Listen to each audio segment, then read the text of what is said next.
Alright, Shalom Israel, Shalom to the brother Bakalah Walam. Here with another hopeful, edifying video to the body of YAHAWAHSHI.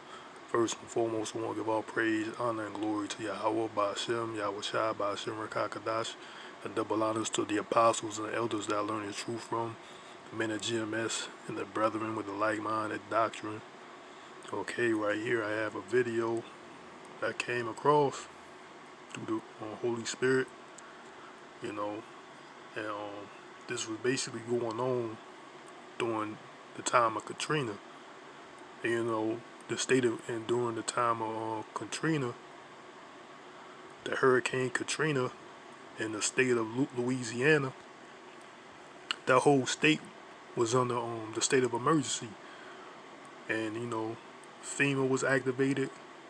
Also, martial law was activated too during that time. The same condition that the whole nation's in right now. Katrina was in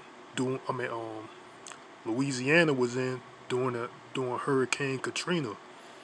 So look, we are under state of emergency. The whole nation is under a state of emergency, and also FEMA has been activated. And also, I want you to take a look at this too. What the title says house to house. You know, and what they're doing right now with these mandatory things, right? They want people. They having people come house to house. They give them this Vanessa Williams or Maxine Waters, you know, to make sure you got your Maxine Waters and Vanessa Williams. You know, take a date with Vanessa Williams and Maxine Waters. But see, like the title says, this was going on during the Katrina. They were going house to house. The untold story of Hurricane Katrina's gun confiscation team. So this is what they was doing during Katrina. So I'm gonna play this clip.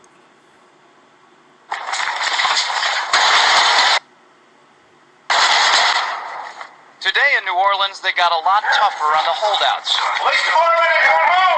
Not only the flooded areas, but New Orleans' driest and wealthiest neighborhoods too. Police department! The police and National Guard going street by street, house to house. You heard what he said. He said they were going street by street, house to house. This is martial law. Martial law was activated during this time. Make sure too that whenever we knock on doors, people usually need to make note, call it in. They say there are no orders to use force, just strong persuasion, sometimes entering open houses with guns drawn. And he said there was no order to use force, just strong persuasion, but they going in people's houses with guns drawn. You see that, right? Instructions to disarm anyone inside.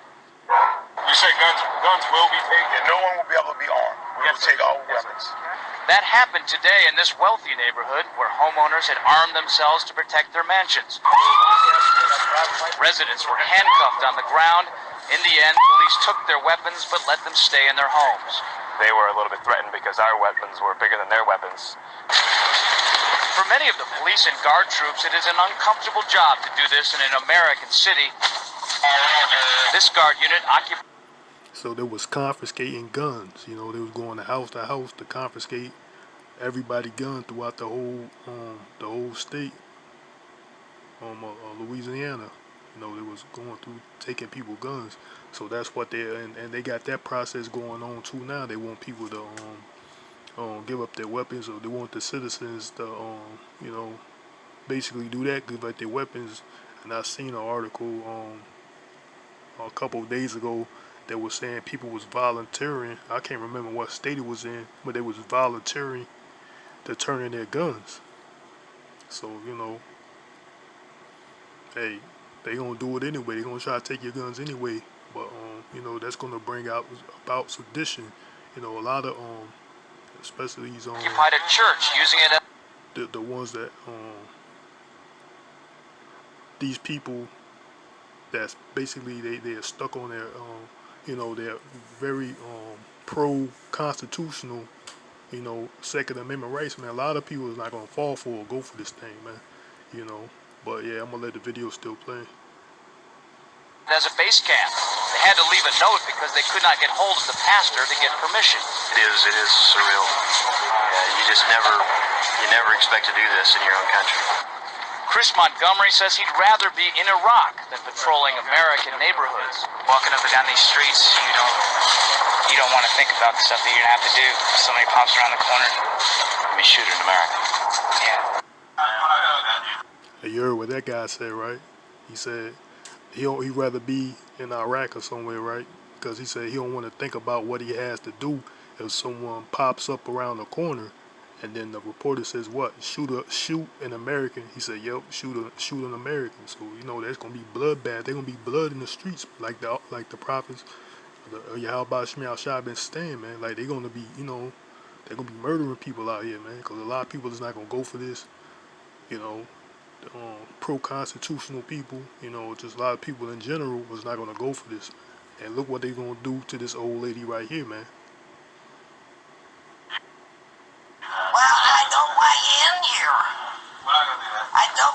She said, "I don't want you in here." That's what she was telling them. She don't want them in here. She don't want them in her house. In here, period. So there's a mandatory evacuation. I know all about it. Well, Patricia Coney's protests were to no avail. They moved her out of there, and she is now out of the... So that's crazy. You see that? They just tackled that old lady, man. She told them that she don't want them in here. She understands it's an evacuation. And what they did, that guy just bum rushed her and tackled her to the ground, man. They just tackled her to the ground. I know this lady got to be 80 years old, man. 50, 80 years old, man.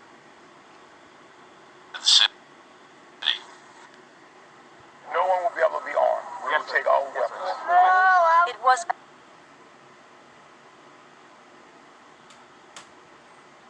I'm going to rewind that back.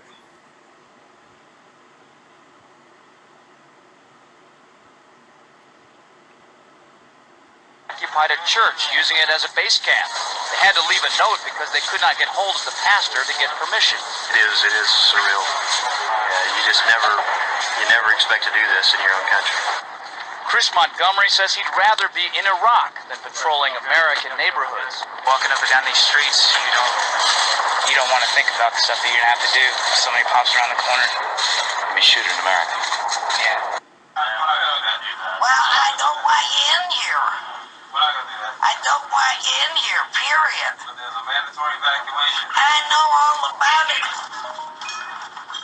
Well, Patricia Coney's protests were to no avail. They moved her out of there, and she is now out of the city. No one will be able to be armed. We will take all weapons. It was a human drama with emotions and tensions running high. Patty Connie is still trying to recover physically and emotionally They really did a number on me. from the day police forced her from her home. It was traumatic. All of a sudden, they were banging on the front door. Well, that's the end of that video. See, man. Hey, when the time come, man, it's gonna be on. It's gonna be on, man. It's gonna be on. And just like the scripture said, man, like the brother's been saying, there's gonna be a lot of bloodshed in the streets, man. And what that brings to mind is 2 Ezra chapter 15. It's sedition among men, and chapter 2 Ezra chapter 15 verse 14. I'm gonna start at verse 14. It says, "Woe to the world and to them that dwell therein, for the sword and their destruction draweth nigh, and one people shall stand up and fight against another with swords in their hands." That's what you see. That's gonna more like that's without a doubt is gonna take place here in Babylon the Great, man. Because these pro-constitutional people, pro-Second Amendment gun rights, a lot of people ain't gonna stand for this, and people already, especially a lot of these Edomites, they already fed up, man.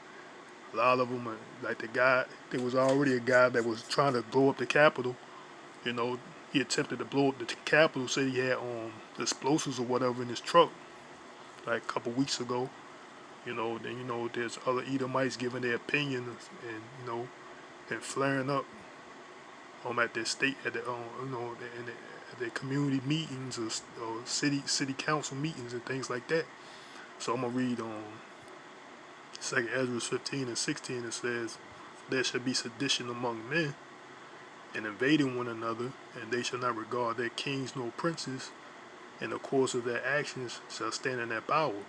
You know, that's what's gonna happen, man. Like people are not gonna regard what these they're gonna basically fight against the government because they see that you see that right now, man. Protesting is gonna get physical. Um, Soon it's gonna get physical. It's gonna be a physical thing, man. More of a physical thing. There's already little scrimmages here and there, but it's gonna be a blatant. You know, it's gonna be a blatant battle out here. What some people say a civil war on a civil war type status. You know, it says 2 Ezra 15 and 16 says, "For there shall be sedition among men, and invading one another, and they shall not regard their kings nor princes, and the course of their actions shall stand in their power. A man shall desire to go into a city, and shall not be able, for their Salakia, for because of their pride the cities shall be troubled, and the houses shall be destroyed, and men shall be afraid. And a man shall have no pity upon his neighbor, but shall destroy their houses with a sword, and spoil their goods because the lack of bread, and for great tribulation," man. You know, that's what's going. That's coming, man. You already know it's a lack of bread already, and plus there are a lot of these recalls and E. coli and a lot of these beef products, fish products, a lot of these food products. You know, and some other bacterial disease. I can't think of it. I never heard of it. It starts with an L. I can't think of what it is, but I was hoping to do a video on it. But you see it, there it go right there, man. That's martial law right there, man. That's what it's gonna come down to. So yeah, you know, the body YAHAWAHSHI outside, we should pray, you know, get up, prepare ourselves through the spirit, man. Cause you know this is all the working of YAHAWAHSHI. You know, just keep that in mind. That this is His will due to the wickedness, you know. So yeah, I hope the body YAHAWAHSHI will edify through this video. And I want to say, call Halayim La YAHAWAHSHI by Shimmer Kakadash. And Shalom. Till next time, YAHAWAH, which means Lord willing, and Wah Abba Wabah.